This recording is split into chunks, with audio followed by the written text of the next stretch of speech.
Go to the door.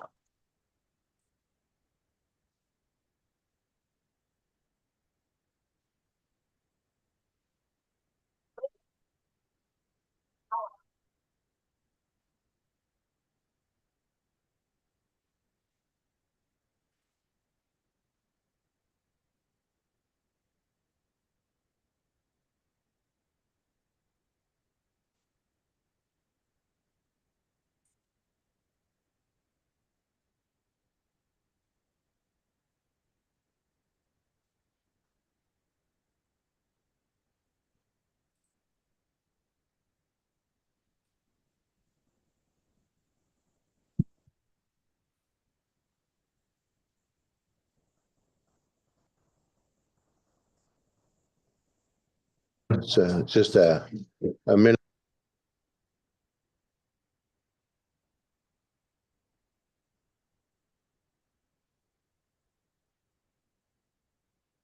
noise. Please do what you have to do to silence them. It would be appreciative. If you have any, if you're going to be speaking either during the public input or at the end of the meeting at public, please speak out. Fill out the public speaker's card that Lisa has, and at the appropriate time, if you're online, please raise your hand and we'll acknowledge you.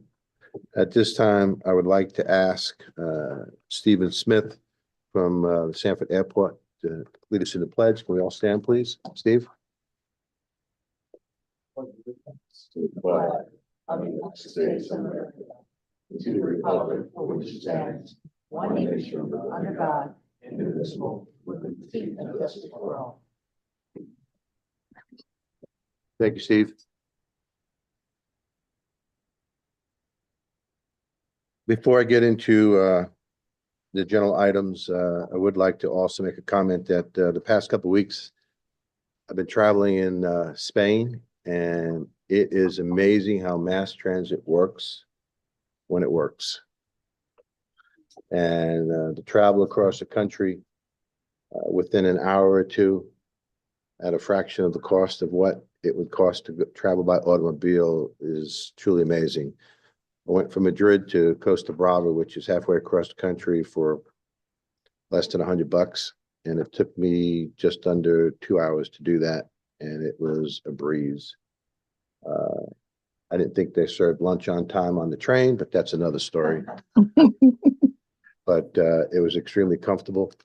And then from Costa Brava to Barcelona, it took us 20 minutes, and it was truly a dream. The other thing I really relished is all the walking, because they're all walkable communities, is what we're trying to strive for. And e-bikes are very prevalent, as well as e-scooters, and they're not allowed on sidewalks. They have to be on the road, and if they're on the sidewalks, they either get a ticket or arrested, and there's all kinds of things, that consequences. In fact, I actually made a mistake that I was standing in the bike lane, and I was quickly told of what needed to happen and what would happen if I stayed in the bike lane. And they were serious about it, but it was a great time. But it's also interesting to know that Spain accomplished all these things over the last 30 to 40 years. So we do have opportunities here, and it won't take a lifetime if we can, as we all are coming together, which we do. It's clearly a bright light that we should all strive for, and I know we all are doing that. So I just wanted to make those comments. We have a couple of commissioners that are going to report out. We have Mayor Pat Bates from Altamont on the Transportation Disadvantaged Local Coordinating Board. Mayor? Thank you. Good morning. The TDLCB met Thursday, February 13th. We welcomed Mayor Jackie Espinoza as the elected official representing Osceola County. Our action items included election of the 2025 Vice Chairperson, Mayor Jackie Espinoza. We acknowledge receipt of the summary of public comments received at the November 14th, 2024 public workshop. We approved the minutes of the November 14th, 2024 TDLCB meeting. The 2025 TDLCB membership certification was approved and is presented to the board for approval today. We approved the membership of the 2025 Quality Assurance Task Force members and officers. We approved the 2025 TDLCB bylaws and the 2025 TDLCB grievance committee members and grievance procedure. Our presentations included an annual Sunshine Law refresher, a status report and the Health Services Transportation Plan, and an update from Access Links. Our final presentation was a community partner highlight from the Florida Dialysis Center, Orlando. The next TDLCB meeting is scheduled for May 15th, 2025 at 10 a.m. Unless there are questions, this concludes my report. Thank you.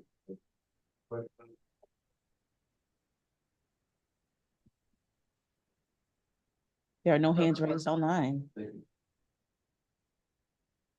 The Central Florida MPO Alliance, Member Gilbert, council member. Thank you, Chair, and good morning, folks.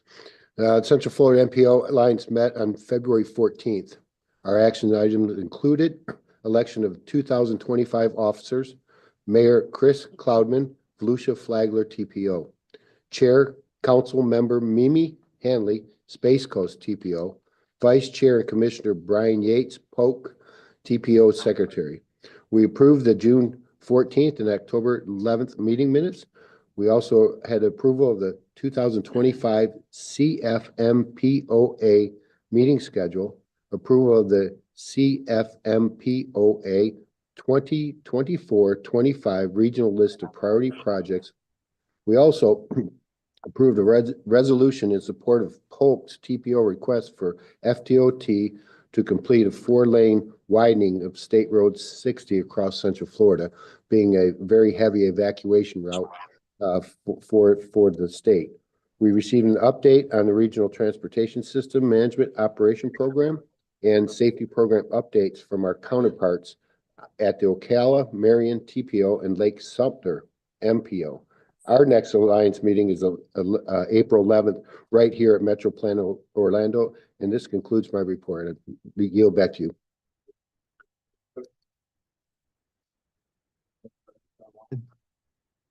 No hands raised online. Thank you. We'll now move on to the Central Florida Commuter Rail Commission. Commissioner Gaynor.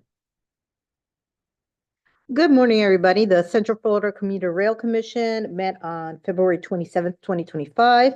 We had a quorum present. We approved the January meeting minutes. We did receive an agency update which included key topics such as human trafficking awareness, partnership with law enforcement, and Love Your Ride campaign. Ridership continues to grow, and average daily ridership for January 2025 was 4,974. The CAC, TAC, Links, and Votran also provided updates to the commission. We also received an update on the Sunrail transition, update of the capital maintenance plan, and a Sunshine Corridor update. Seminole County and the City of Orlando have both approved committing $500,000 to the PD&E study. Osceola County will also be voting on committing the $500,000, and Orange County is looking to approve an amount during their March meeting. Private partners are still on board. John McReynolds from Universal spoke on behalf of the group and announced that the private partners have committed to match FDOT's $2 million for the PD&E study of the Sunshine Corridor. Our next CFCRC meeting is scheduled for March 27th at 1:30 p.m. That's my report. Thank you, Mr. Chair. Any questions for the commissioner? No hands raised.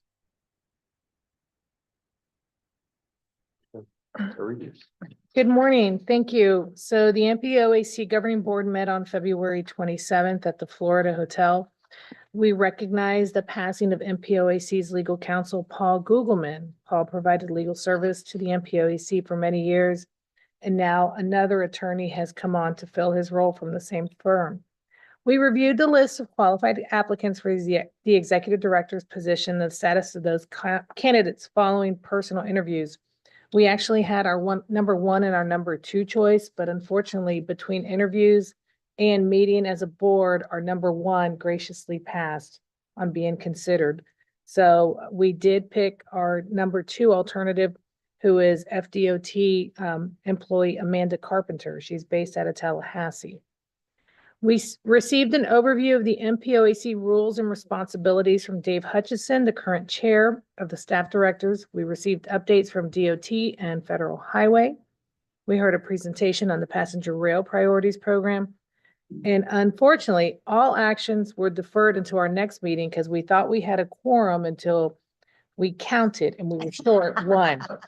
And somehow I got counted twice. So we are now having to defer our meeting till April 24th, which will take place in Tallahassee. But I did want to know, DOT has graciously offered to move Amanda Carpenter into her executive director role.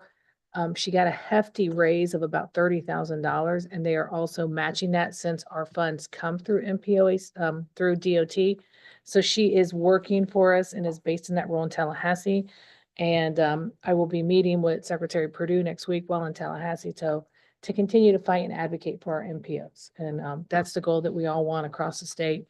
And while we are all on the board of legislators trying to impact us, we have great relationships with DOT, and now having our new executive director actually be a DOT employee who has transferred over, it's just strengthening that relationship. So hopefully we'll have great news the next time, and you guys are all welcome to join us in Tallahassee on April 20th. Any hands raised, Lisa? No hands Okay, raised. thank you. This time we'll move on to our safety movement. Mr. Wilson?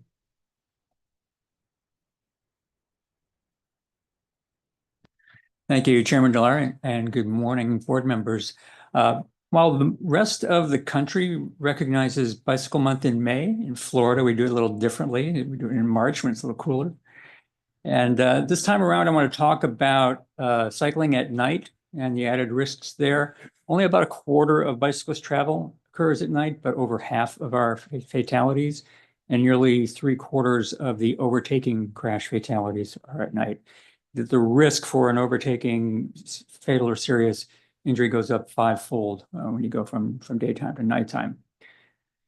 Looking at the trend data here, a little concerning in that while daytime crashes went up 10%, and that's not adjusted for per capita, our nighttime crashes went up nearly 40%, and the serious over 25 at 27%.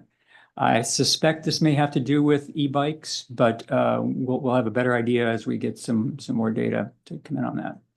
But practically speaking, if you are a cyclist at night, how are you going to maximize your safety? Well, headlights and taillights are both required by law.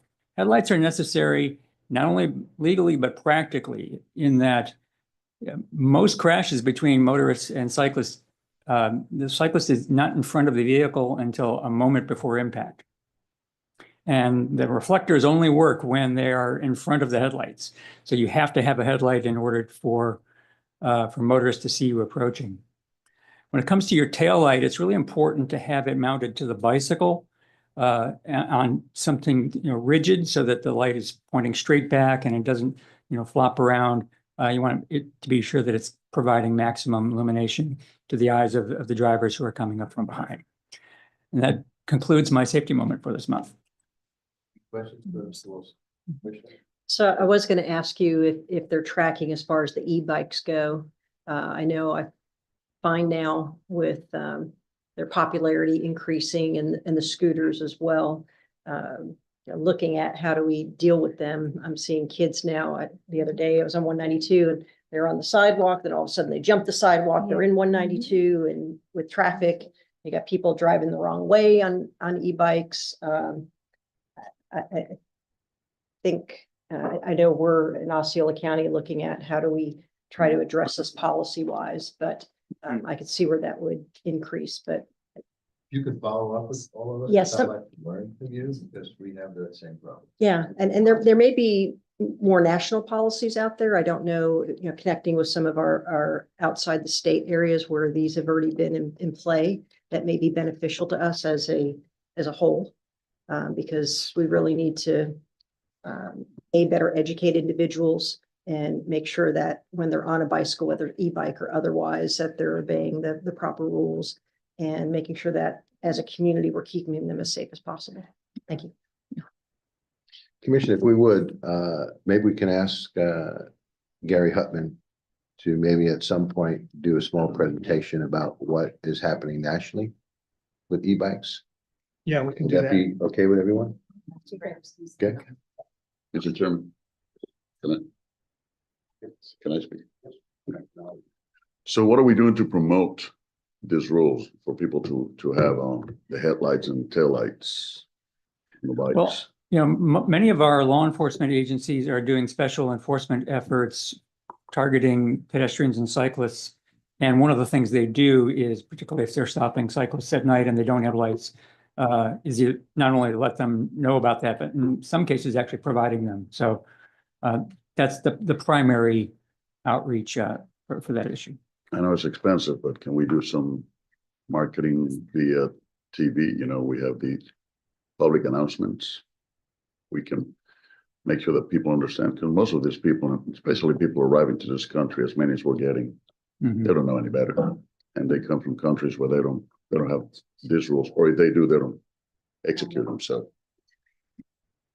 We will certainly be. Put back to us before we start. Yeah. Program, that's okay with you? Commissioner? Thank you. Orange County actually did a micromobility study and presentation to the Board of County Commission a couple years ago. There were some state preemptions in with discussion that was around basic geofencing, some of the ones that are run by app. But we can make sure that the Orange County staff shares that with all. I mean, it may be to some extent out of date, because I know every time we have a legislative session, things can sometimes Mhm. change, but there was some good information. Any other questions? Anybody online have their hands raised? No hands raised. The only comment that I have is that there's been several times that I'm driving a car and I see an e-bike at night coming in the opposite direction with a headlight, and you have to almost sometimes stop the car because she looks like another car.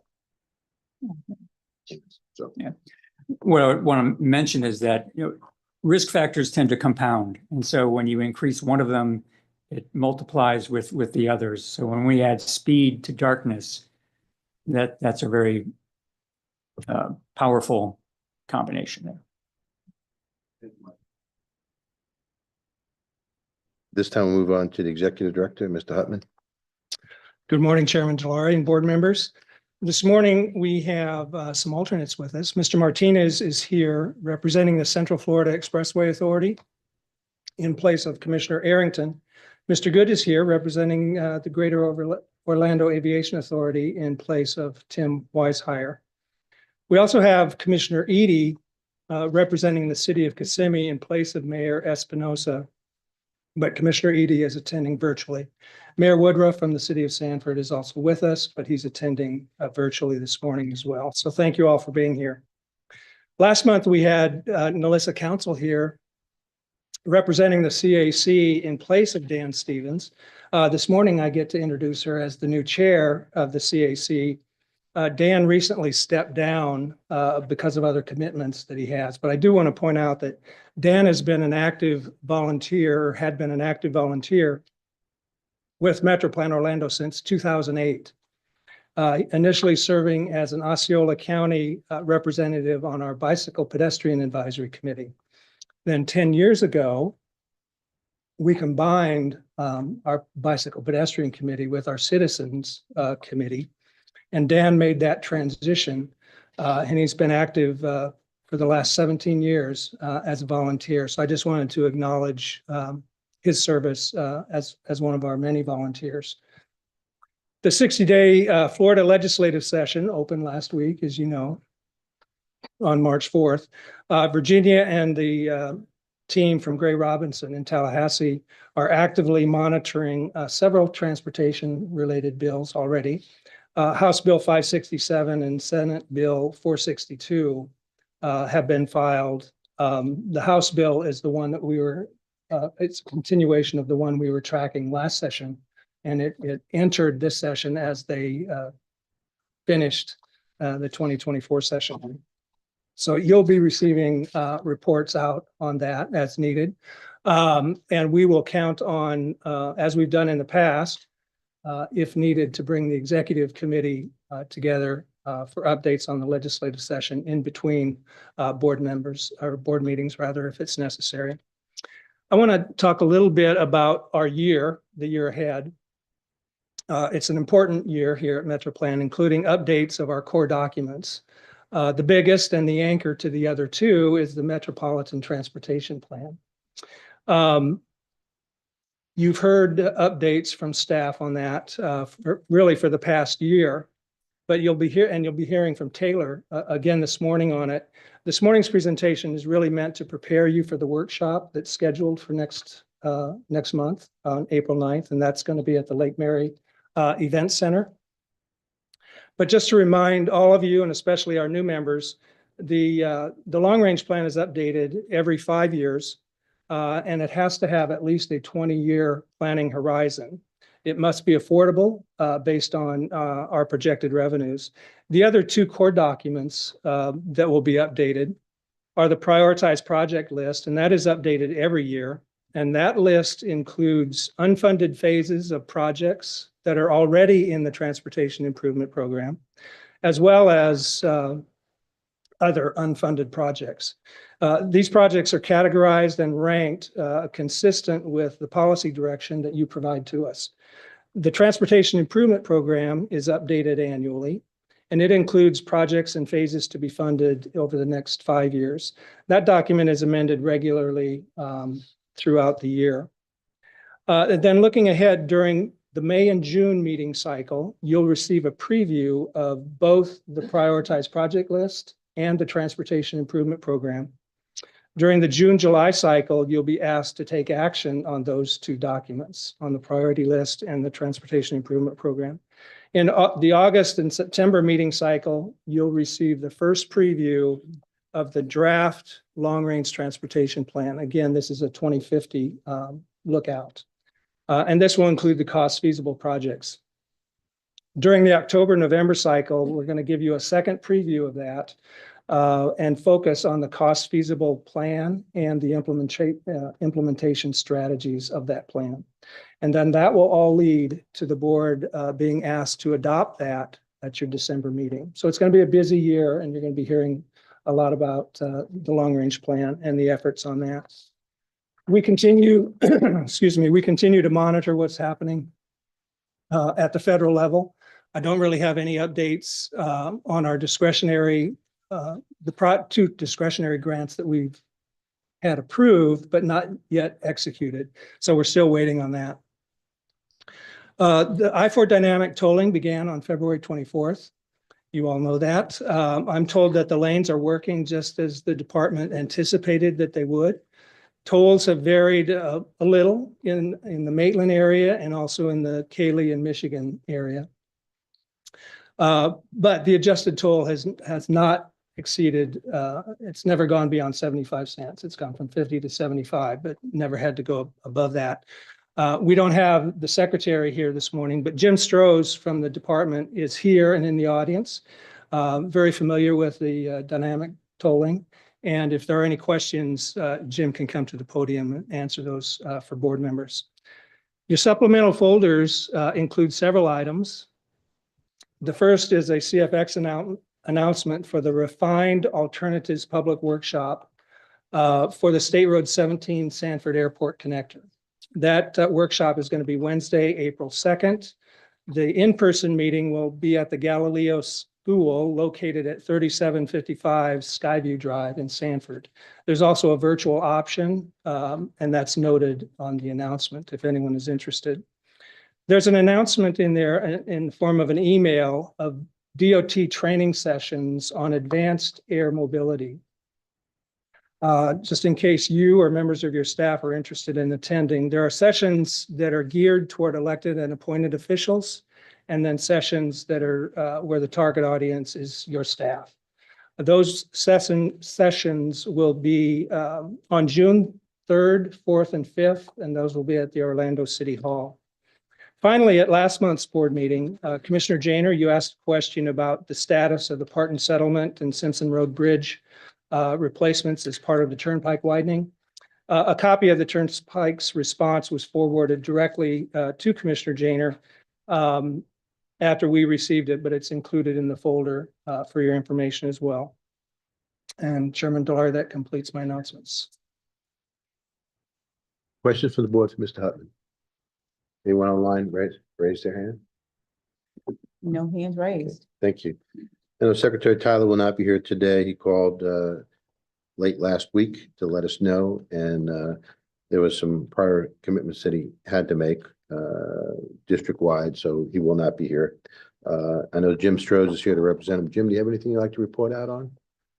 No, sir. Okay. If there's any questions on that, I told you I can. At this time, I don't think we should get into that, but just didn't know if there's anything that DOT needed to announce. Not at this time. Okay, thank you, Jim.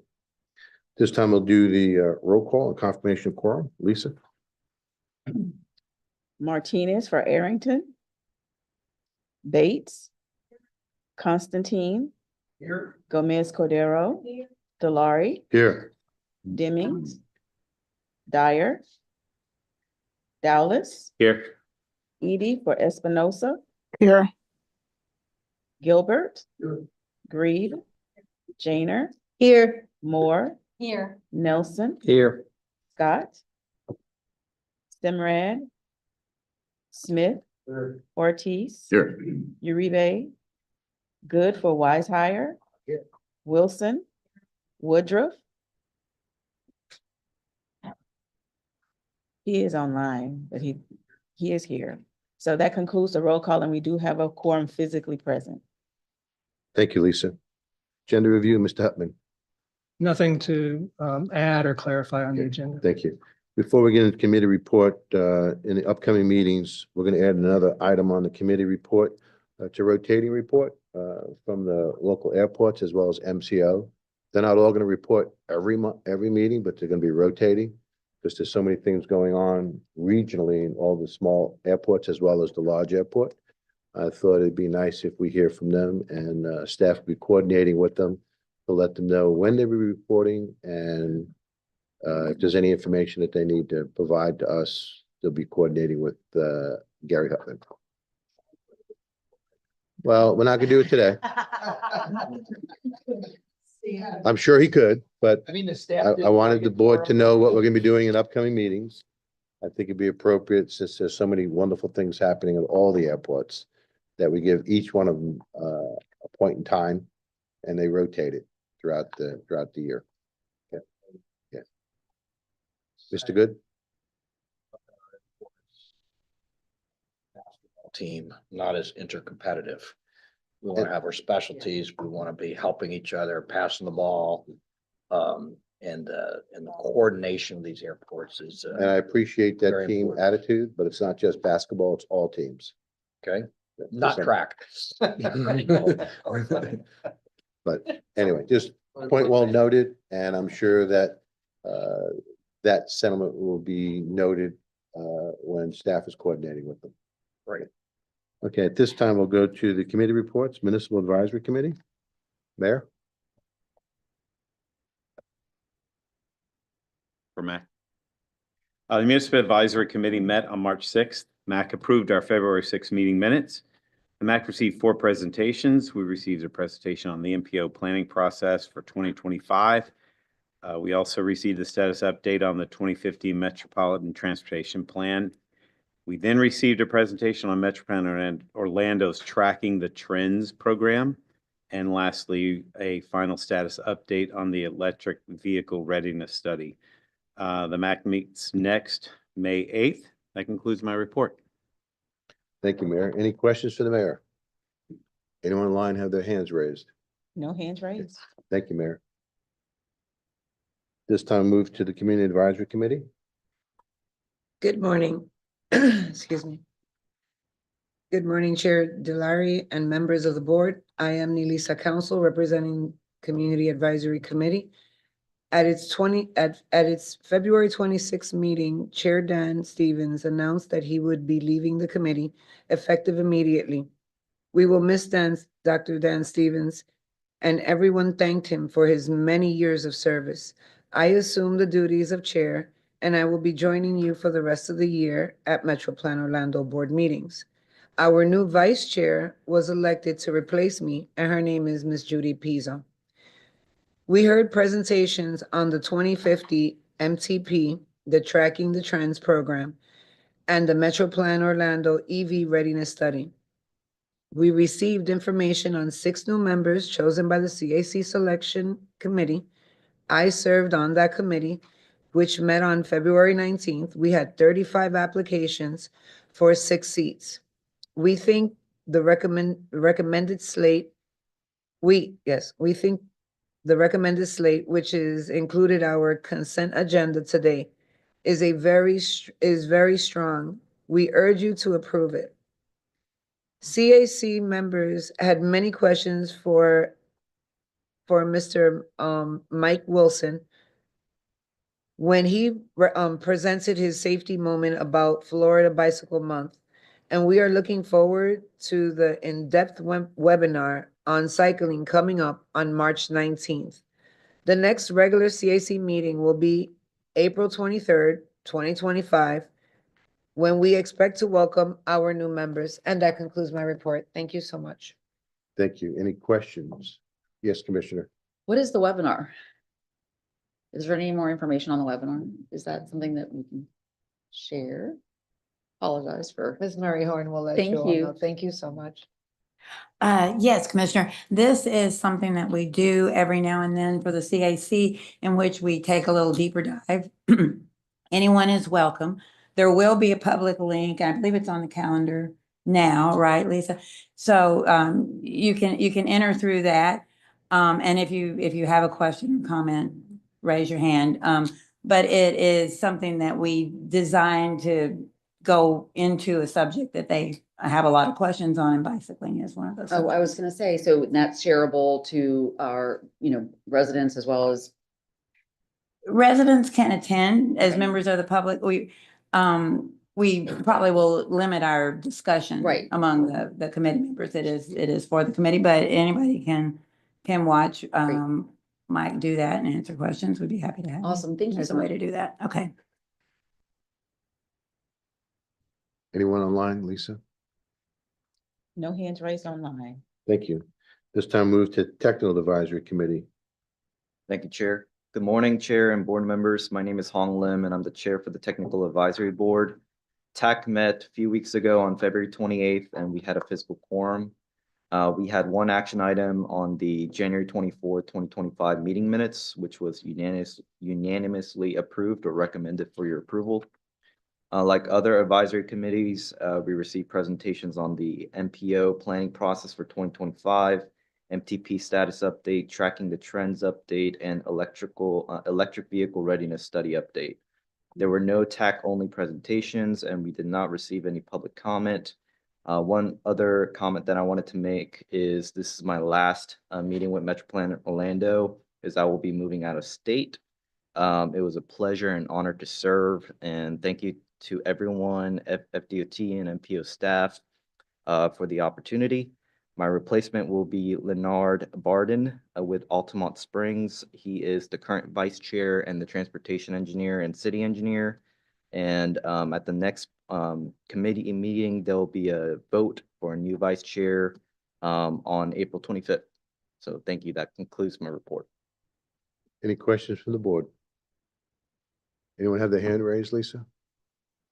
No hands raised. I want to thank you, sir, for your work and your volunteering.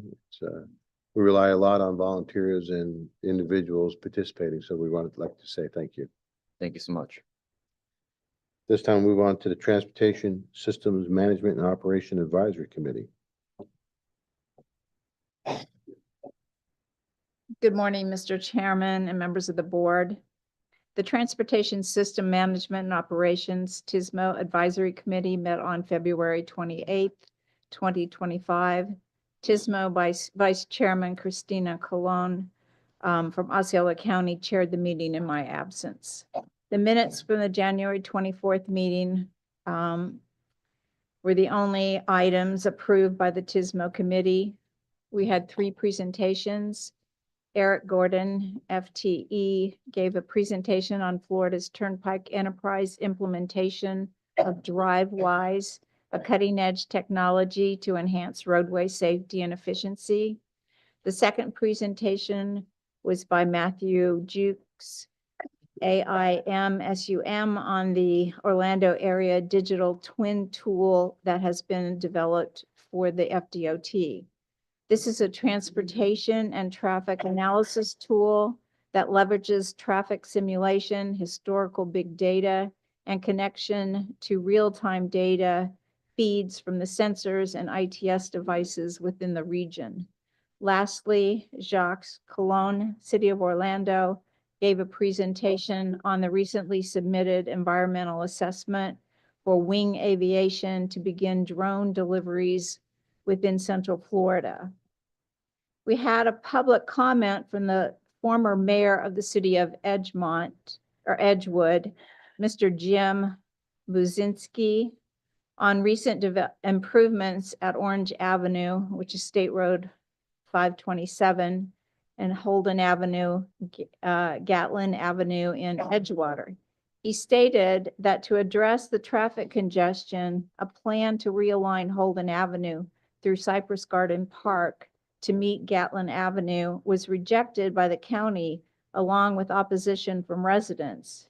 Instead, the county reviewed the traffic sensors at the intersection and found a few of them were not working and so replaced them. In addition, restriping the road, adding a turn lane at the lights helped to improve traffic congestion. Mr. Buzinski commended the work of members of the community or the committee and the low-cost common sense solution that had solved a problem which could otherwise have taken many years and millions of dollars to fix. This concludes my report, Mr. Chairman. Thank you. Any questions? Anyone online have their hands raised, Lisa? We do not have any. Thank you. That completes our committee reports. We'll go on to public comments. This will be for in-person or online. If you do want to talk about this is for agenda items only, please fill out the speaker card. There's also an electronic speaker card if you're online. And each speaker will be given 2 minutes to address the agenda item.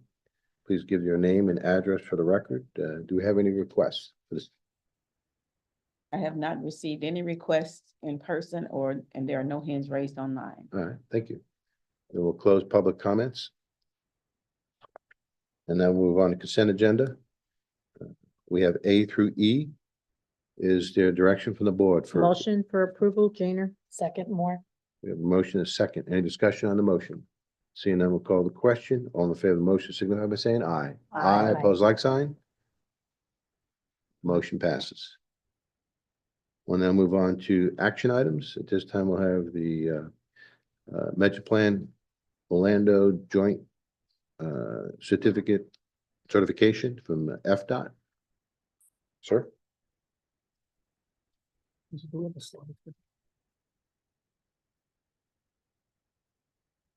Morning, Mr. Chair and governing board members. Thank you for having me here this morning to provide the results of the joint certification review for 2024.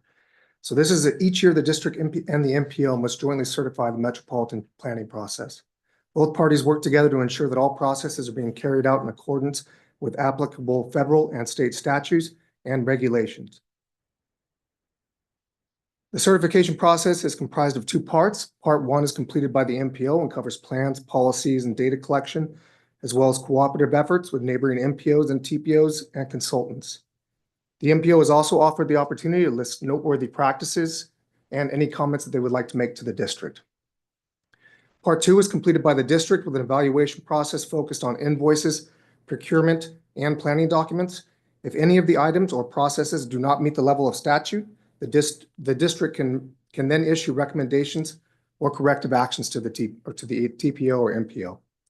An overall score is obtained based on this review. This score is translated into a percentage, which equates to a risk level.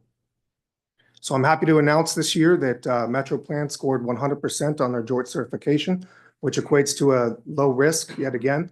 Our communication has been great throughout the past year, and the MetroPlan staff met with the district in February on the 12th of February, and at that point in time there were no corrective actions to be addressed. And so now we're presenting the results to the governing board for your approval, and I'm pleased to announce that they've been great partners in achieving our shared regional goals, and we look forward to serving our communities and the traveling public in the future. Great. Before we go to a motion for acceptance, any questions from the board? Any questions online, Lisa? No hands raised. Okay, direction from the board. Is there a motion? So move to reading. Second, Junior. Is this a roll call vote? No, it's not. Okay. Any questions on the motion? Seeing none, we'll call the question. All in favor of the motion signify by saying aye. Aye. Pose like sign. Motion passes. Thank you very much. Thank you, Mr. Great Chair. work. Good work from everyone. Gary, please thank your staff for all their hard work. Great work. I will do that. They're all here. So I understand that, but thank you, staff. Yeah. staff does not They do a work good for us. You do. So we need to work through you to properly thank your staff for all their hard work, because I know they all spend a lot of time that sometimes we don't aware of, getting all these things done and making sure that everything's done correctly and on time. So thank you. Yes, you're welcome. Okay, we'll now move on to informational items for acknowledgement. Is there direction from the board, A through J? Motion for acceptance. Second, reading. Any questions? All in favor of the motion signify by saying aye. Aye. Pose like sign. Motion passes. Thank you. Now move on to other businesses.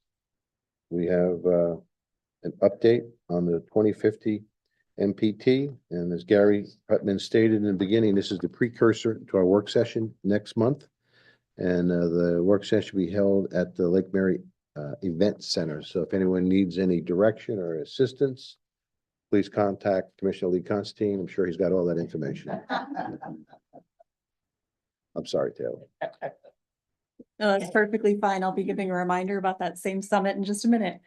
So good morning, I'm Taylor Laurent, and like Gary was saying, this year is going to be very focused on our MPO core products, our TIP, our PPL, as well as the MTP. So as we work together this year to build consensus on the 2050 MTP, preparing for that action item later this year, my updates to you are going to be a little bit different. They're going to be more focused on getting feedback directly from you. And all of the breadth of the updates of the work that's going on in the background will still be included in your agenda packets under tab 4. And you are welcome to ask any questions about that, the public engagement efforts, or anything that's summarized there at any point.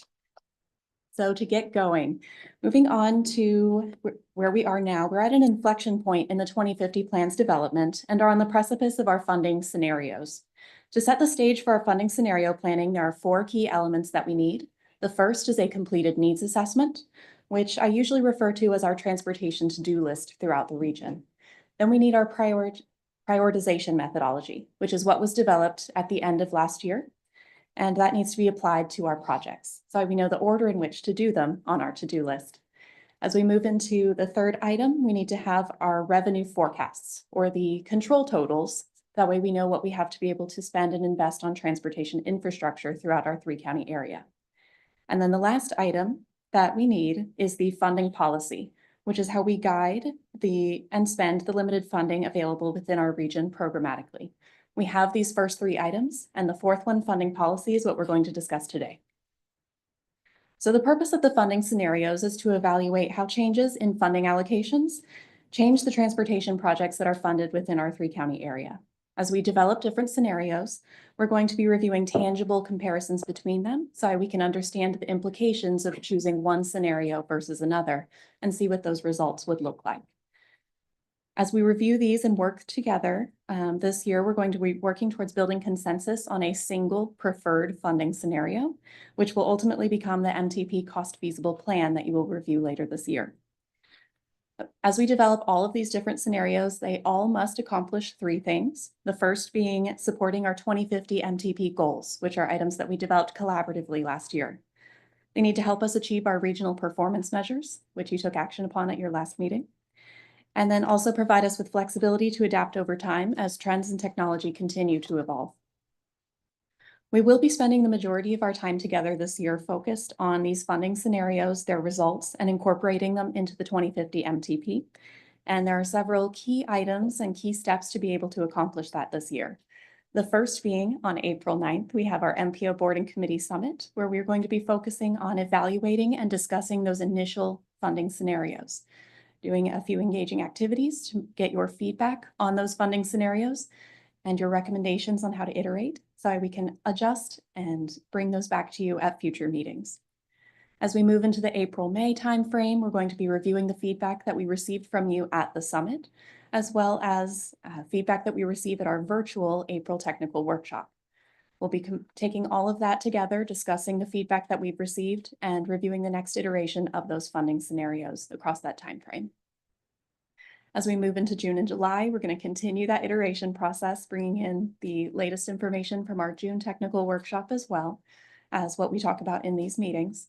And we're going to shift our discussions to working towards building consensus on a recommended funding scenario. So that way in August and September, you can review that draft cost feasible plan and the draft MTP, and then ultimately take action upon it in December of this year. So transportation projects, we know, take a variety of funding sources to see them through from concept to implementation, from federal, state, local, toll sources. Within the 2050 MTP, all 4 of these funding types are represented within the plan in their representative sections. So for example, state funds are usually shown as funding transportation projects on the state highway system, and toll funds are shown as being implemented and invested on the Central Florida Expressway Authority facilities or the Florida Turnpike Enterprise facilities, respectively. As we develop funding scenarios for the 2050 MTP, we will be focusing on a portion of the federal funding category. And I say a portion because there are 2 primary categories of federal funds, those which are distributed directly to the state and FDOT, and those which are distributed directly to the MPO, us at MetroPlan Orlando and other MPOs throughout the state. So as we're developing the funding policy and evaluating those urban attributable TMA funds, or you may hear me refer to them as MPO funds as well, we're going to be focusing exclusively on those for our funding scenarios because that is where we have the funding authority for those particular funds. The current funding policy that we have was the recommended funding scenario from the 2045 MTP. It is based on those urban attributable TMA funds or MPO funds and does not include state, toll, or local funding in this particular section of the 2045 MTP. The funding policy divides those TMA funds across 4 different modal categories of complete streets, transit capital improvements, bicycle and pedestrian infrastructure, as well as transportation systems management and operations, TSMO, and other technology improvements. So why is this so important? Why are we going to be spending the majority of 2025 focused on these funding scenarios, this funding policy? Well, it's because this funding policy provides the structure of how we organize and prioritize our projects and how we implement them and program them into the Transportation Improvement Program each year, as well as the FDOT Work Program. The current approach from our 2045 plan allows us to fund a greater number of projects because we have a allocation of $4 million per project phase from an annual budget of about $40 million per year. So that's on average 10 project phases moving forward and progressing each calendar year through MetroPlan Orlando's funding. The current approach also allows for a wider variety of projects to be funded by creating separate dedicated funding sources for those different modal categories that we just discussed on the previous slide. And this policy also allows projects to flow seamlessly through the MPO planning process as they start in the MTP, transition into the prioritized project list, and are ultimately programmed into the Transportation Improvement Program and the FDOT Work Program. So it provides the structure for all 3 of those documents, so you can follow the project from its initial concept and inception to implementation and construction. So as we look to 2050, we're going to be asking some very poignant questions about this policy, starting with, are we including the right modal categories in this policy? Should there be fewer than what we have done historically, or should there be more? Do we need to change the funding amounts distributed and dedicated to each of those categories?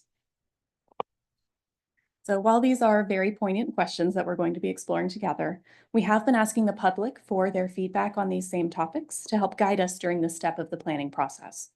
Since the start of the 2050 plan's development in January of 2024, we've received over 380 responses as of the time I wrote this slide. I've been told it's been updated to 430 last I heard. Marianne can correct me on the new total.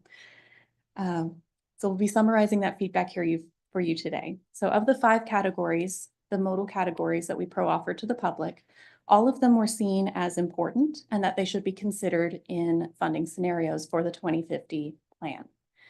As we look to that other category, we're seeing that there's requests for additional bus services, transit expansions.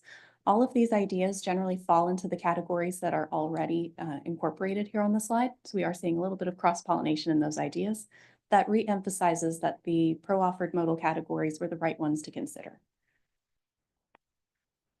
As we dived deeper into the summary and feedback results that we've received, the key themes that we were really seeing from the public were an emphasis on multimodal travel and a preference for dedicated funding for safety as well as transit services throughout the region. We asked these same questions of our technical partners, and we received very similar feedback, seeing some consistency throughout the region, which is always good. We saw a similar focus on that multimodal travel options and emphasizing the need for dedicated funding for safety projects within our area. During our February MTP technical workshop that we had a few weeks ago, we had a more detailed survey for our transportation partners in the region about a few more complex topics for the development of the MTP and the funding scenarios. So we're going to talk through what those questions were today, the feedback that we received, and our proposed actions moving forward for how we're going to develop those first set of funding scenarios.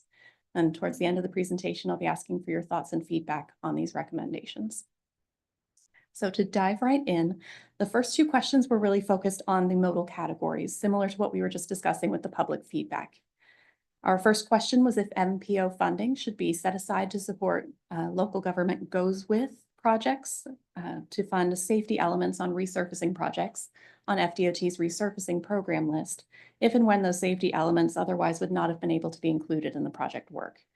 And this was seen favorably throughout the region, receiving 83% of support from our technical workshop participants. Our second question was asked a confirmation that there was a desire to set aside MPO funding to support safety improvements, both on the state highway system and off system. And that received 76% of support from our respondents. So with both of these positive responses, we plan on incorporating both of these modal categories into the first set of funding scenarios to be developed and evaluated by you in April.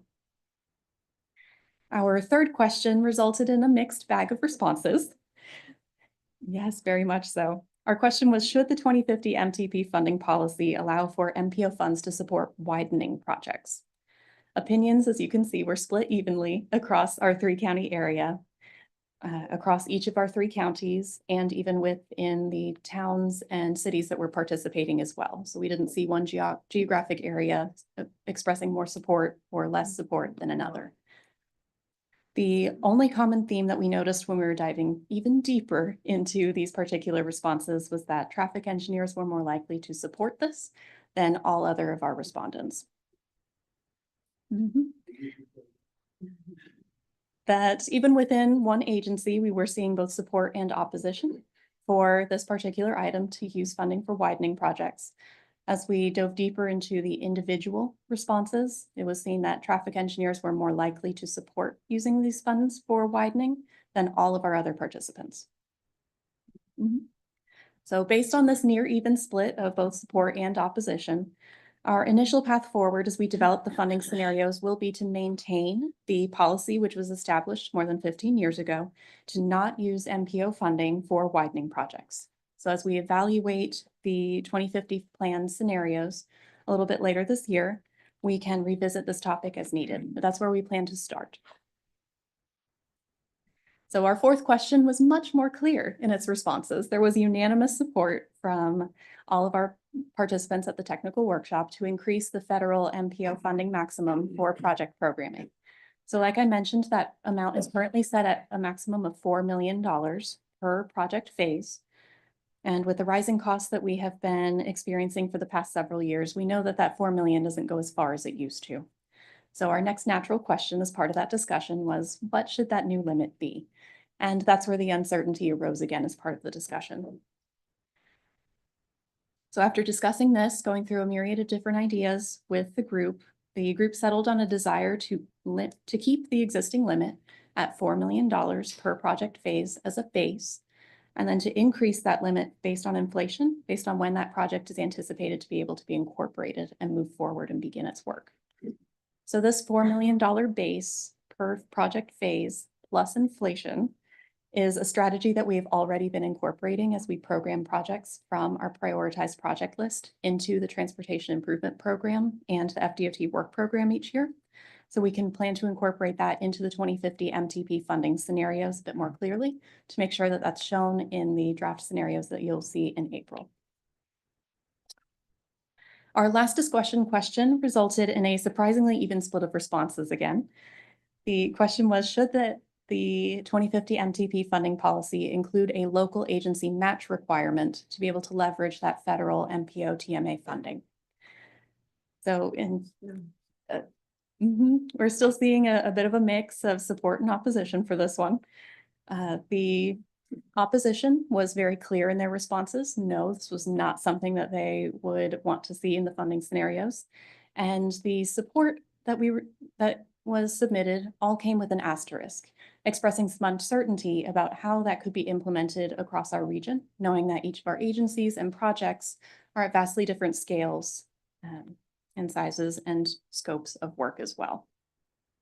So with these results in mind, and knowing that historically a local agency funding match has not been required to receive MPO funding for the past 15+ years, we are proposing to not include a local match requirement as part of the 2050 plan funding scenarios.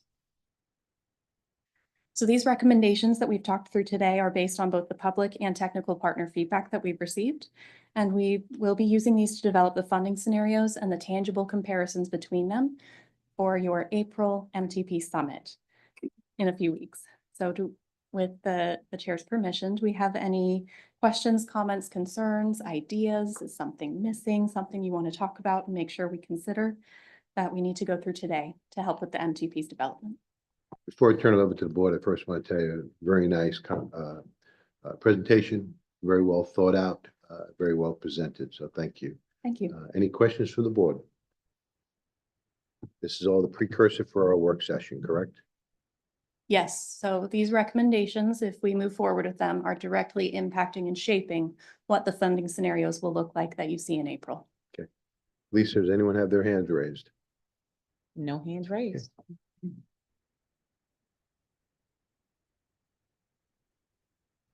This time we'll move on to the next item, tracking the trends.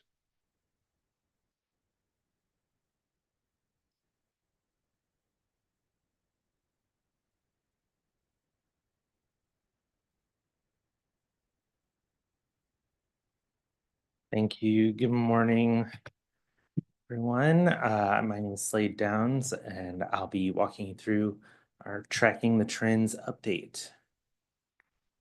So a bit of background, Tracking the Trends is a program that is designed to track historic data in transportation and then identify trends over time.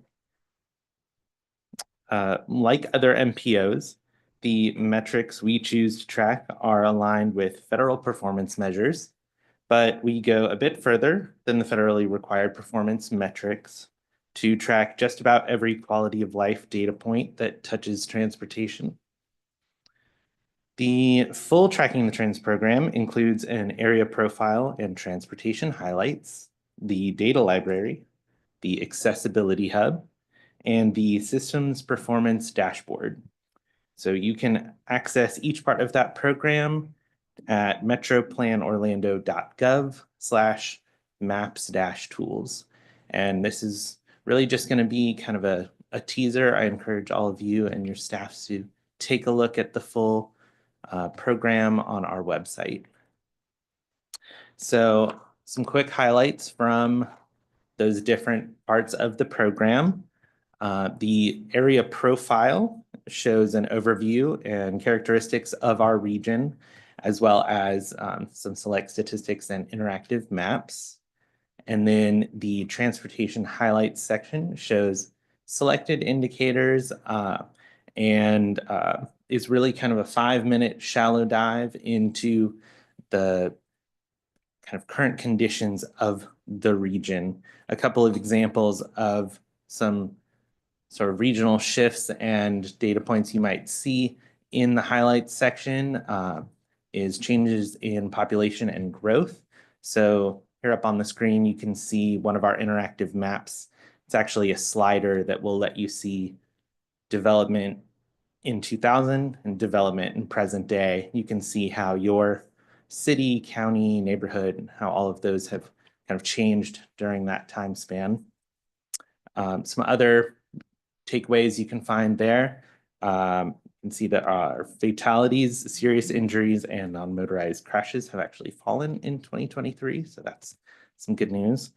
You can also see that our daily vehicle miles traveled have returned to pre-COVID levels, and you can find a lot of other insights on that page. So while the highlights are more of kind of a 5-minute shallow dive, the data library is kind of where the more deep dive granular data exists. It is kind of like our data clearinghouse. It's got over 150 different metrics that we track there.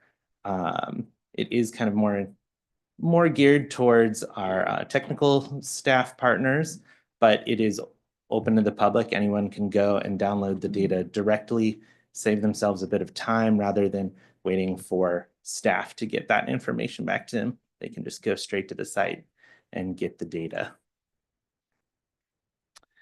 And next we have our system performance dashboard. So this is where all of our federally mandated performance measures live. Alex Trager and Laura Bauk spoke at our last meeting about setting the targets for these performance measures. And this dashboard is where we really track them. So one example we have up on the screen is pavement conditions. That's one of our federally mandated performance measures. And you can see how those conditions are around the region. And you can find all of those again at that dashboard or a direct link /SPR. And finally, we have our Tracking the Trends Accessibility Hub. So quick briefer on accessibility. Accessibility is how we determine how easy it is to reach destinations of interest. For example, a neighborhood with, say, a lot of parks and restaurants and other services would be considered highly accessible, but maybe a gated community with only one entrance and exit would be less accessible. So this hub here shows you kind of how accessible different parts of the region are for each of these points of interest. You have food, transit, schools, parks, so on and so forth. It's an interactive map for each of those so that you can see, how accessible is my neighborhood to schools, middle schools, high schools, etc. So up on the screen, we've got public and private parks. How far of a walk, how far of a drive is my house, my business, my daycare from a park. Another advantage of the Accessibility Hub is that it also lets you identify gaps in accessibility. So here's that same area and maybe the parts of this area that would be a little bit farther from parks. Maybe you'd have to take a drive rather than take a walk. And so, like I said, just a quick teaser. I really encourage all of you and your staffs to take a look at the full program. Again, metroplanorlando.gov/maps-tools. And I'd be happy to take any questions. Thanks. Okay, if you can email everyone that link, that'd be great, so that we don't have to go hunting for it, so to speak. For sure. But thank you for the presentation. Any questions from the board? Yes, Commissioner. So in your last slide, when you're talking about accessibility, did you determine a length of time to get there or a specific distance? Are you looking at, like, you hear a lot of things across the country with planners, 10-minute cities, 15-minute cities. What was your determination of good accessibility? So the way that these maps are set up is there's kind of 4 color bands. Each one represents a quarter-mile walk or a quarter-mile of distance along the existing road network. So rather than as the crow flies, it is, if you were walking along the streets in your neighborhood or say in downtown Kissimmee. Okay, thank you. Any other questions from the board members? Lisa, anyone in line have their hand raised? No hands raised. Thank you very much, sir. All right, thank you. Have a great day. This time we'll go on to the next presentation, which is the update on electrical vehicle readiness study. Good morning, Mr. Chairman and members of the board. This is final presentation on this study. We've been updating you throughout its work, and it's intended to serve as a resource for our stakeholders and our community. Kittelson's and Associates helped us with this work. These are the tasks. We wanted to do an assessment of electric vehicle supply and equipment within the region. We had topic-specific workshops, which is something different from some studies we've completed. We looked at the charging infrastructure and then public outreach and then some next steps that we want to include. So the assessment, real quick, this is EV 101. You have battery electric vehicles, you have plug-in hybrid vehicles, and then you have hybrid electric vehicles, which are vehicles that don't plug in or use electricity per se, but they're getting their charge from the battery, from the braking system. And then fuel cell electric vehicles. In terms of the infrastructure, charging facilities and locations are pretty much like gas pumps. You can have one at home, which is kind of different from having a gas pump at a station. But then you have charging ports at facilities around your community. You have different levels of charging. You have slow charging, which is level 1. Level 2 is moderate charge in terms of speed, and then fast charge. We're looking more at level 2 and fast charge now. Level 1 is kind of phasing out. So in terms of planning context, the National Electric Vehicle Infrastructure Program is targeted at state DOTs.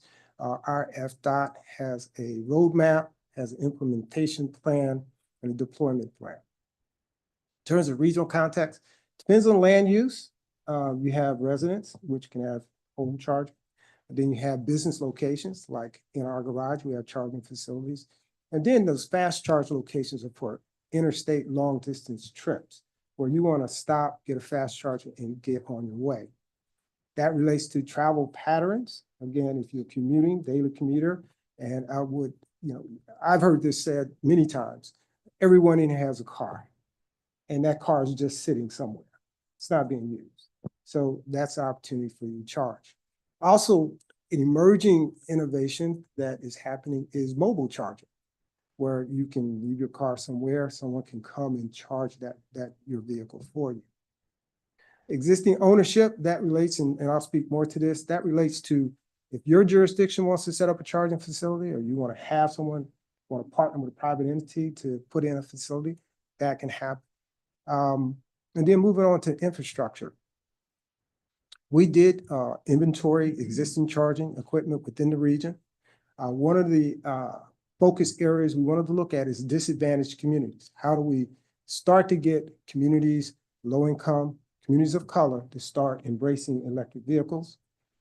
And then EV policies. Most of the jurisdictions have policies already. So there wasn't a lot of work we had to do there, but we did provide some resources for your staff.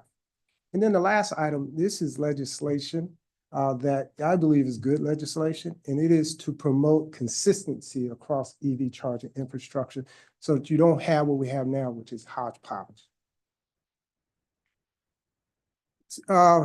We did do some projections on EV ownership. I think when we started this work, I would always start my presentation with who in here has an electric vehicle, and oh, okay. Usually no hands would go up. And so the projection, we used some data from the department as well as some international organizations.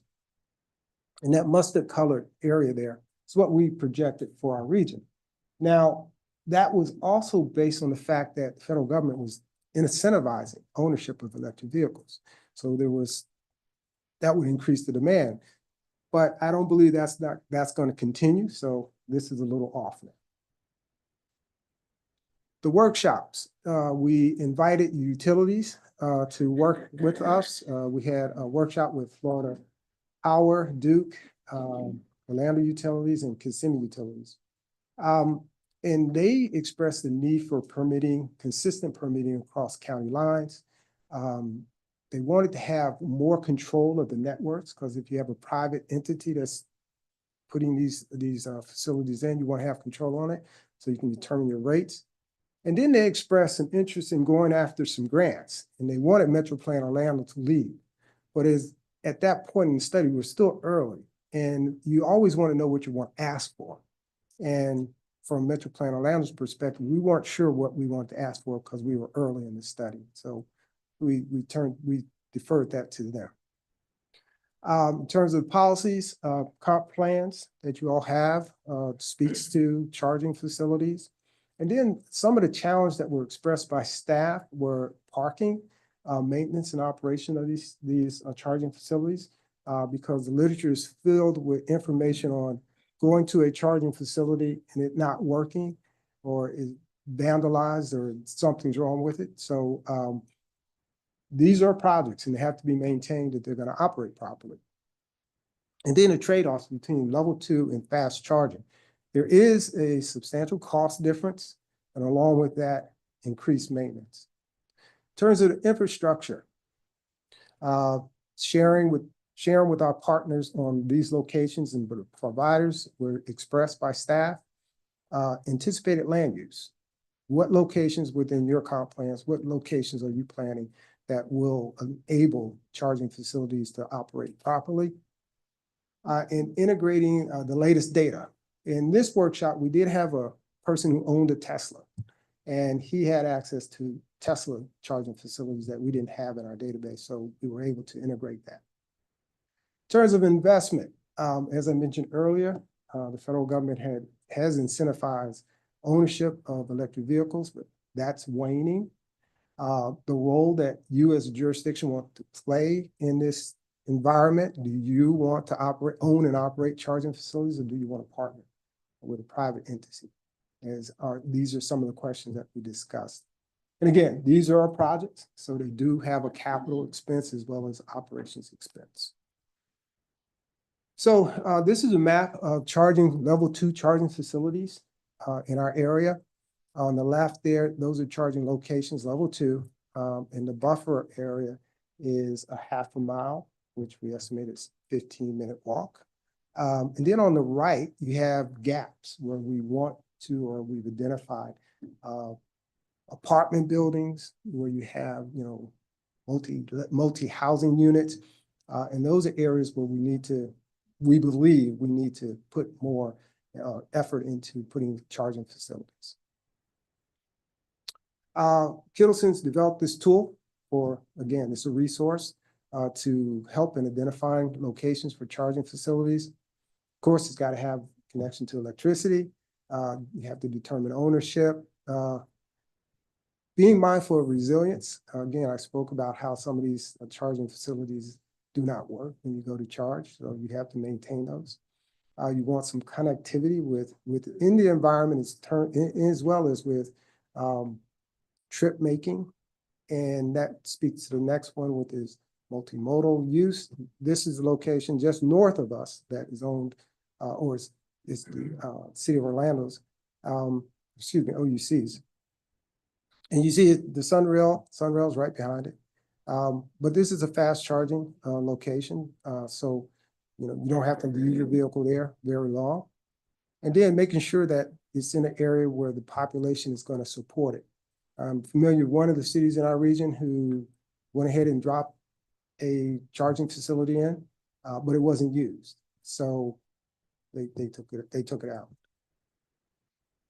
Public outreach, we did include, we wanted to include a survey, but as we started this work, our communications department was also doing a transportation survey. And so they included some questions about ownership of EVs. And again, you see the response, you see people that say they would probably buy an EV. But again, I believe a lot of that was based on the incentives that were being offered. So next steps, we did include planning and monitoring feature here. These are the metrics that we want to use to continue to track deployment of EV charging facilities. And then lastly, we have these fact sheets, and all this information will be on our website. But these fact sheets for any citizen or any person in our region that wants a quick primer on EV and an understanding so that they can determine if they want to be an EV owner or not, that will be available. So, Mr. Chairman, that concludes my presentation. Any questions from the board? I have a question. We'll start on this side, we'll wrap around. Mr. Good, start. Oh, sorry, Commissioner, I didn't see you. Commissioner Good, go ahead. So I am in the market for a new car and I'm looking at electric vehicles. I rented love the power. Gosh. Quietness and everything else, but so I rented a mid-sized car, not a Tesla.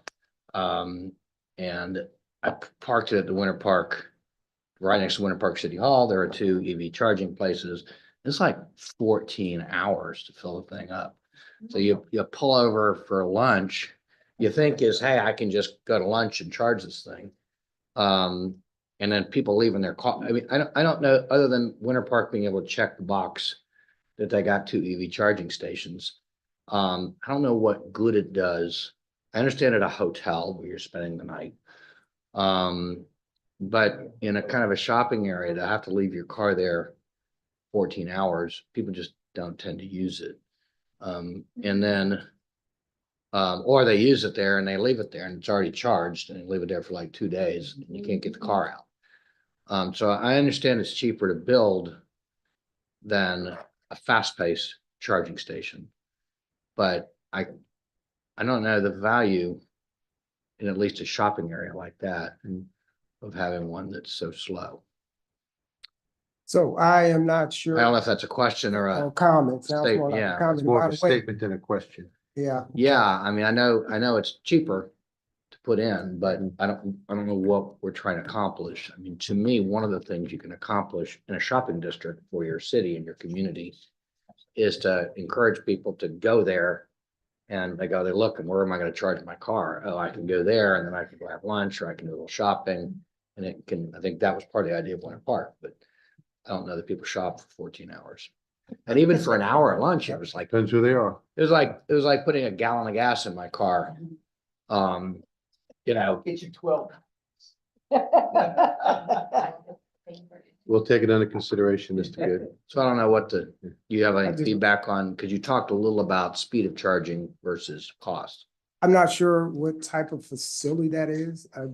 It sounds like it's level 2, but I'm not sure. It also could depend on the vehicles that were there, being parked there, in terms of how fast they can charge.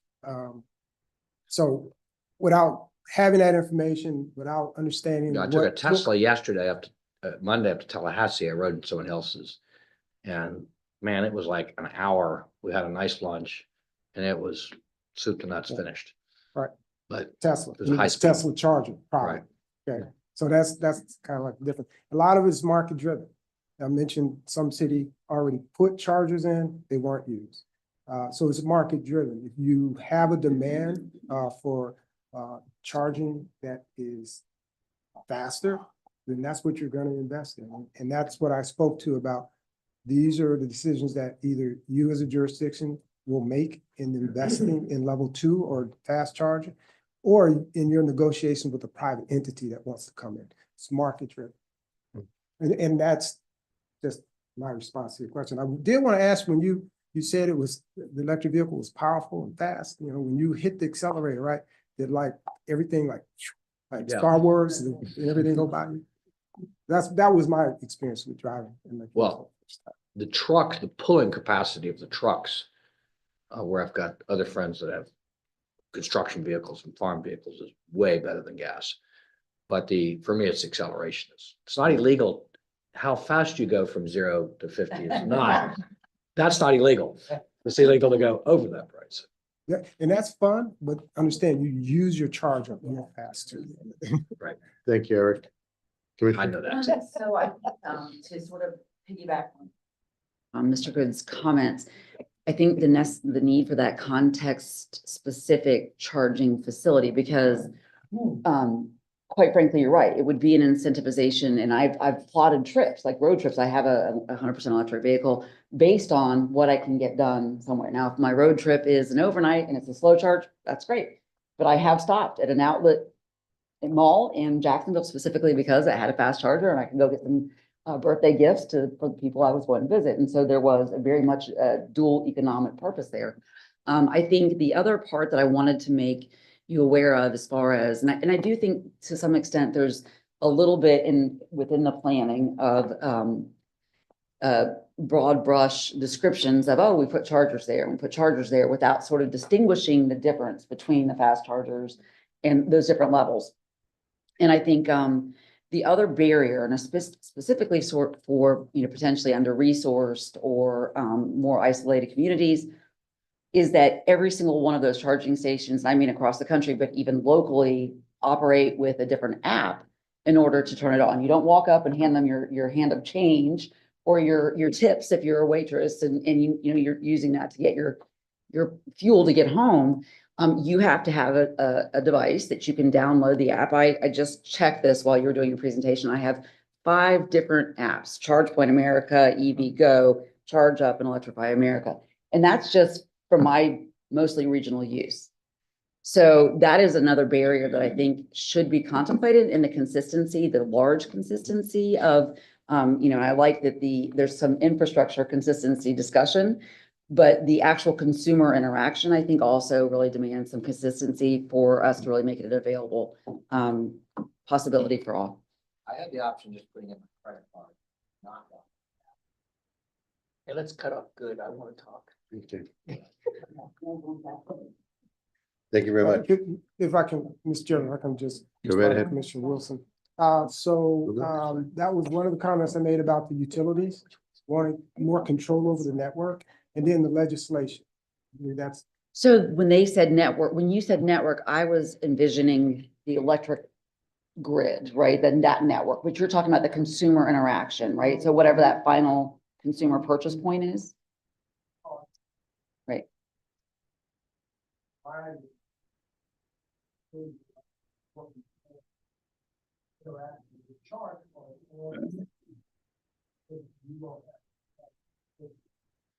And I apologize for not really understanding the dynamic. So let's say it's, one of the energy companies, Duke Energy, their interaction is that do they go and then negotiate agreements with ChargePoint versus Electrify America or is that something that is more regulated, such as a utility? Okay. Thank you, Eric. Excuse me, Commissioner. Anyone else on this side? Commissioner Constantine? Thank you. I think that the key is the consistency. Every car has different, you have the Tesla, but I have an American car, electric car. And, I can charge it overnight in a 120 and that's what I normally do. But the consistency of trying to find a charger that will work on a 120 and then everybody, and would do it faster.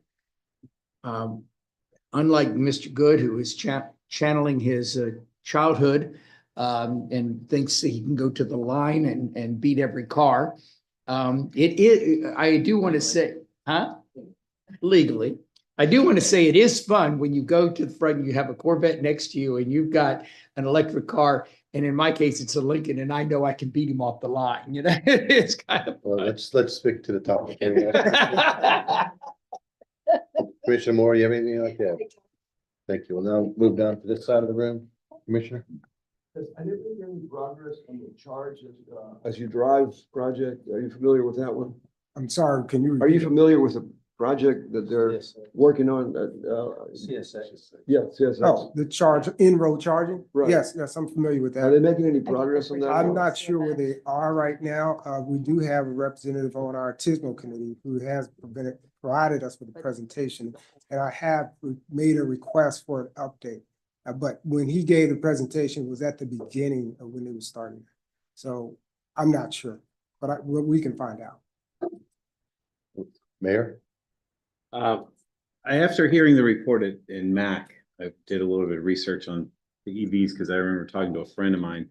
And I'm wondering in that, are they doing any kind of safety, are they including kind of the safety measures, fires for an EV are much worse than for a regular vehicle. I was talking to a firefighter friend who said he's had a regular vehicle takes 15 to 20 minutes, maybe 150 to 400 gallons to put out. He said he had recently had an EV vehicle, took 135,000 gallons of water. It took several hours, and it can actually reignite in about 24 hours, for approximately 24 hours. No, it is true. And I read an article that in Europe, they actually have to they have a container that they put the EVs in and submerge them in water. But then that water has to be treated as toxic hazard material afterwards, whereas we just let it go out into the drain. So it causes and I'm wondered if some of that's being considered. And then the other thing is that as we put these in, they're becoming very popular for shopping malls and airports. And when you have that many cars close together, that could be those fires, because those things, the EVs get really hot and can spread. And I'm just wondering, are they taking any consideration of the safety hazards? Well, our study didn't look at the safety elements that you just described. That wasn't included in our study, so I can't really respond to that. But in terms of having several vehicles in one location at one time, right now, ownership of EVs in the state is less than 1%. So the likelihood you're gonna have so many electric vehicles in one location is kind of low. Not saying that it could not happen. It's just at this point. I mean, well, in that case, but one can actually spread pretty quickly because it gets so hot and continues to climb. I just think that we're going to be pushing these. I think that is a very real danger that needs to be considered. Mayor, if it needs to be addressed, it really should be something that trickled up to NFPA, National Fire Prevention Association, and we actually have contacts for that. We're more than happy to give you those contacts. We have some local people that are actually involved in that. Okay. One of the local people is Chief Otto Droz. He used to be with Orange County, then he was with Seminole County as well. Okay. I'll give you his contact information. Okay, thank you, Mr. Great point. Anyone else on this side?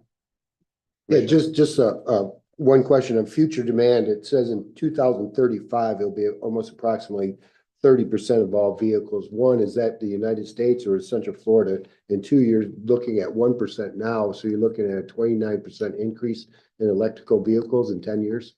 So again, that was based on information that we got from FDOT and I forget the name of the resource that we used. And a lot of that was driven by the incentives that were being offered by the federal government.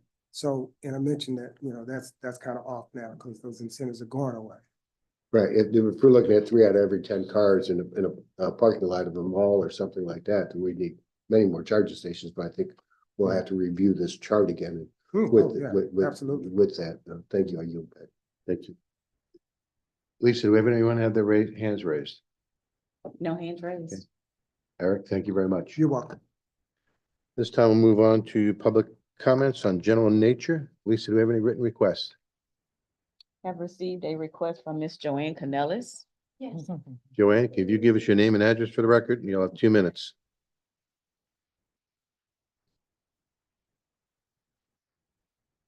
Thank you. Are we okay? Yes, we can, Lisa. Good. Well, I'm Joy Canellis, living in 324 Claremont Avenue, Liberia, Florida, 32746. Yes, we need better transportation everywhere. They just took the bus off in the Lake Nona High School, and we need to get it back over there because we're going to be going to Special Olympic this Saturday over there, and I can't walk over there, and I don't drive a car either. Okay. And we need 24 hours bus and train service, including holidays, nighttime, and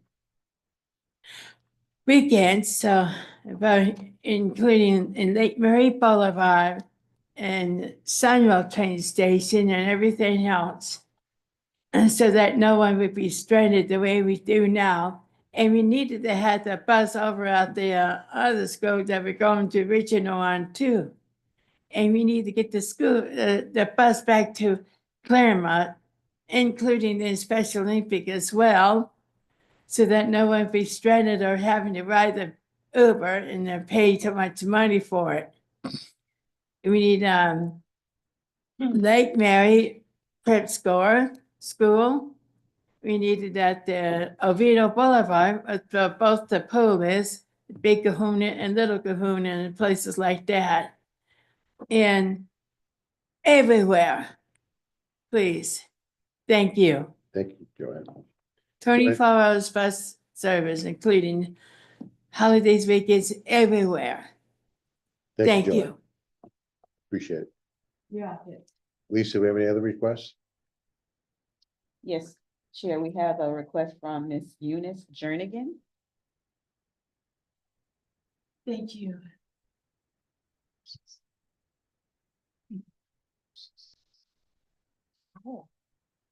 Give us your name and address Good for the morning. record. Greatly appreciate it. You should state my name. Yes, please. Yes, I am Dr. Eunice Jernigan. I am coming from St. Cloud, Florida, and I have two questions. Am I able to ask two questions? Yes, you can. Okay. The first question. Can we have your is address first before you start? 4730 Cypress Landing Lane, St. Cloud, Florida, 34772. Thank you, ma'am. You're welcome. You're welcome. Still, good morning. Good morning. Good morning. My first question is, the way they built the roads. I live off of Canoe Creek Road. So now you have old, if you're familiar with it, you have old Canoe Creek Road and then you have Canoe Creek Road.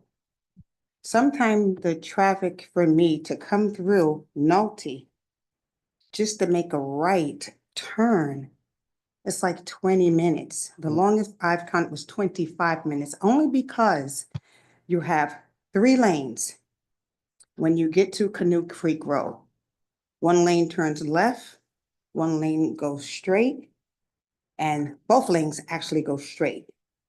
I need to make a right. I'm on that line sometimes from 15 to maybe 20, 25 minutes just to make a right.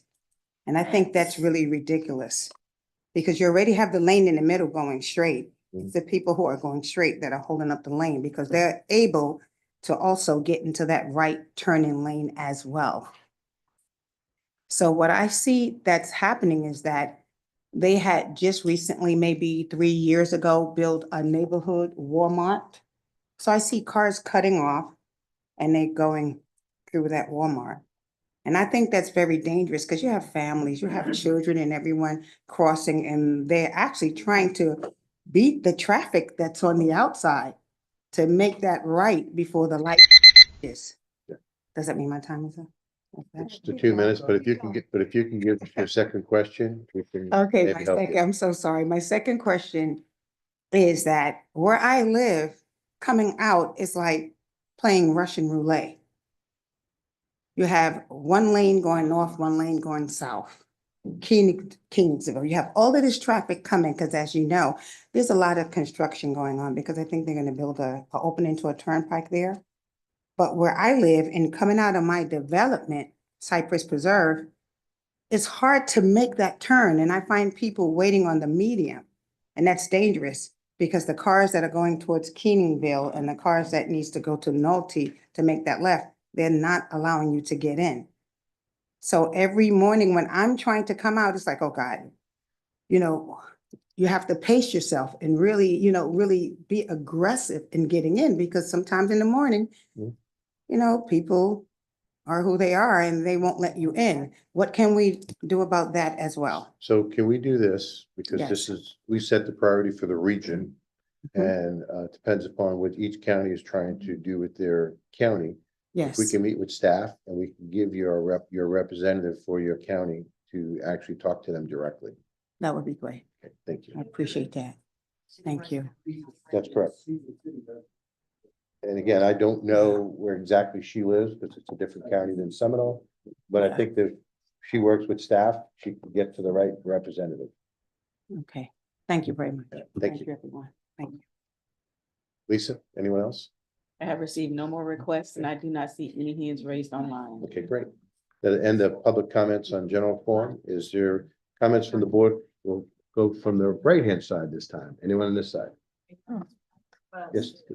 Commissioner. Chairman Delara, if I can make an announcement, the Kissimmee Gateway Airport is very honored this week to be the site host of the traveling Vietnam Veteran Memorial Wall entitled The Wall that Heals.